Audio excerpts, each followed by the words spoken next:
Okay, Anna McMorrin. Yeah, well, just following up on that, you mentioned 50 billion for 6 lagoon projects. How did you reach the figure of 50 billion?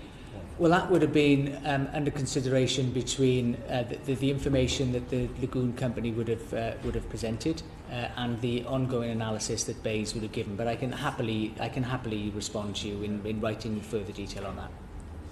So that's a projected guess work, basically, from your department or Bays? No, that would have been done as part of the analysis in order to try to give the best opportunity to see where the savings could and would come from in terms of the Pathfinder project, as was suggested, to taking it then to a larger scale project. So, and that goes back to the statement of 2.5 times the cost of Hinckley, for example, and the comparators that are out there. You just can't compare a renewable tidal lagoon project with Hinckley as a shorter lifespan, with a tidal lagoon with a much longer lifespan, and also a new small project that would then have a greater knock-on effect with the rest of them that would follow.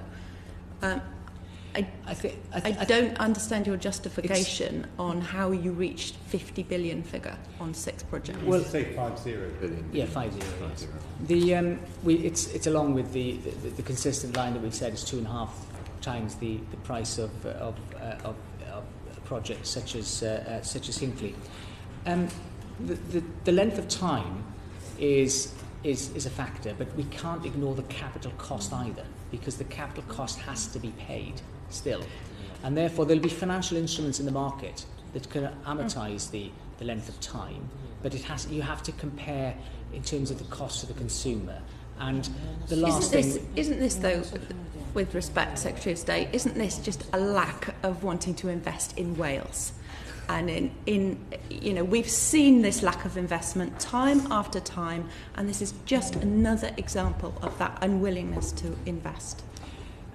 No, I don't take that at all, because the demonstration of seeking to invest in Wales or to provide the resource to the Welsh Government to invest in Wales is the adjustment to Barnet, which was the change that has been called for decades, which was the Welsh Government at the outset, I remember in 1999, didn't even accept existed, and then over many years, and certainly by 2010, they called for a change to Barnet.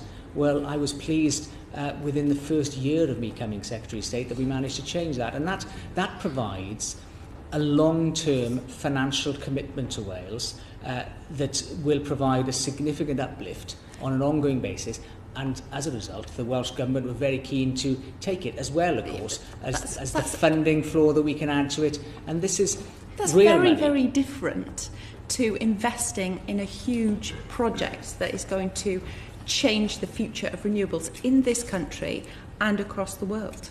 Well, just with respect, and I know we're constrained on the specifics, and let's go back and look at that to see if we can give you more information, but the figures just didn't stack up, and I don't think you should take from that we're determined not to invest in Wales. We spent ages looking at the figures, seeing if there was any way, based on scaling it up over a period of time, that this would be a viable project. If it had been, why on earth would we not want it to happen? We're here to represent Wales and fight for Wales. If I can add a broader issue regarding environmental impact and concerns around that, and that certainly hasn't been fully scrutinised. The impact on the tides, the impact on the beaches, and the licence is not there. So there's more work to do here than just money, and I'm sure local members would be very keen to make sure that when you talk about investment, you're also not doing harm.